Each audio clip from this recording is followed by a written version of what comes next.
கஷ்டங்கள் உன்னை துரத்திய பொழுதிலும், துயரங்கள் உன்னை துன்பத்திற்குள் உட்படுத்திய பொழுதிலும், இந்த முருகன் நான் உனக்கு எப்பொழுதுமே வாழ்க்கையில் ஆசிர்வாதத்தை கொடுத்து அந்த துன்பத்தின் பிடியிலிருந்து தூக்கி துன்பத்தை குறைத்து பெரும் பயன்களை நம்பிக்கையோடு நான் உனக்கு அளிப்பேன்.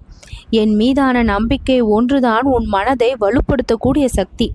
பிறர் உன்னை என்ன சொன்னாலும் சரி, உன் வாழ்க்கைக்கு என்ன கேடு நினைத்தாலும் செயல்களின் மூலமாக உன்னை துன்புறுத்தினாலும் சரி, ஆனால் அவற்றிற்கு எல்லாம் ஒரே ஒரு பதில் உன்னுடைய மௌனமாக இருக்கட்டும்.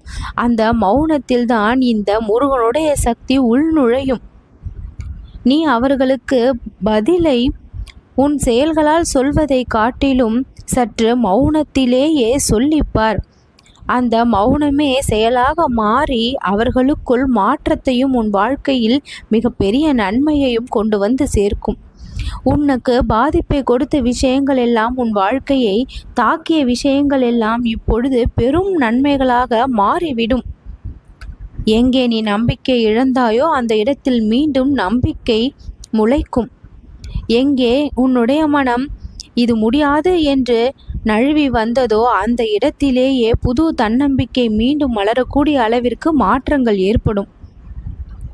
கிடைக்காதோ என்று மனதில் எவ்வளவு வருத்தத்தை வைத்து கொண்டிருந்தாய், ஆனால் இப்பொழுது அது கிடைக்கக்கூடிய அறிகுறி உனக்கு கிடைத்து உன் மனம் சாந்தமடையும். விட்டு சென்றதை நினைத்து ஒரு பொழுதும் வருந்தி கொண்டு இருக்காதே. நான் புதிய ரூபத்தில் புதிய வடிவத்தில் உன் மனதிற்கு ஏற்ப மாற்றி உனக்கான சூழ்நிலையை சந்தோஷப்படுத்த அனுப்பி வைப்பேன். முருகனுடைய சக்தி உள்நுழைந்ததை அத்தருணத்தில் நீ உணர்ந்து விடுவாய். உனக்கு கிடைத்த பரிசுதான் இது.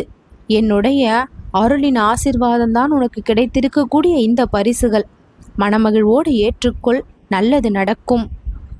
இந்த 2 நற்செய்தியும் எது சம்பந்தப்பட்டது? ஒன்று, நீ இது நாள் வரை நீண்ட நாட்களாக அனுபவித்து வந்த அந்த இழப்பின் கடினமான தருணங்கள் இப்பொழுது துன்பத்தின் முடிவை சந்தித்தது. துன்பத்தின் முடிவை சந்தித்து உன்னுடைய மனம் லேசாகும் வரை உனக்கு இன்பத்தை அள்ளி அள்ளி கொடுக்க போகின்றது. கடந்த காலத்தில் ஏற்பட்ட அந்த இழப்பு உறவின் மோதலாகவும் உன் வாழ்க்கையில் ஏற்பட்டிருந்த அந்த தடைகளாகவும் இருந்தது. ஆனால் இப்பொழுது அந்த மோதல் முடிவடைந்து விருப்பாக மாறும் நேரம். வேதனை காலமும் சோதனை காலமும் நிம்மதியையும் நிறைவையும் தரக்கூடிய காலமாக மாறக்கூடிய தருணத்தில் உனக்கு கிடைக்கப் போகின்ற அந்த அற்புத செய்தி இது சம்பந்தமானதுதான். 2வது நற்செய்தி எது சம்பந்தப்பட்டது? அது புதிய வரத்தையும் ஆசீர்வாதத்தையும் கொண்டது. புதிய தொடக்கத்தை குறிக்கின்றது.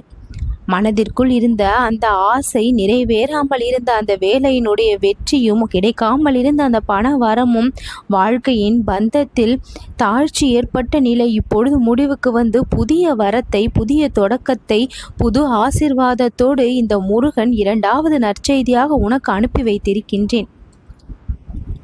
பல மடங்கு சந்தோஷத்தை கொடுக்கக்கூடிய விஷயங்கள் எல்லாம் இந்த 2 நற்செய்திகளும் கிடைக்கும் பொழுது உன்னுடைய வாழ்க்கை மிகப்பெரிய மாற்றத்தையும் முன்னேற்றத்தையும் காணும். இழப்புக்கான ஈடு மற்றொன்று வரவிருக்கக்கூடிய அந்த புதிய ஆசீர்வாதம், அந்த 2ம் ஒன்றோடு ஒன்று கலந்து இரட்டிப்பு நற்செய்தியாக உனக்கு கிடைக்கும் பொழுது முருகா நன்றி நன்றி நன்றி என்று மனமாற நீ நன்றியை மட்டுமே தெரிவிப்பாய். இத்தனை காலங்கள் என் குழந்தை, நீ இவ்வளவு கஷ்டப்பட்டிருந்தும் நான் உன்னை கண்டு கொள்ளாமல் விட்டு விடுவேனா? துன்பத்தின் முடிவை அறிவித்து விட்டேன்.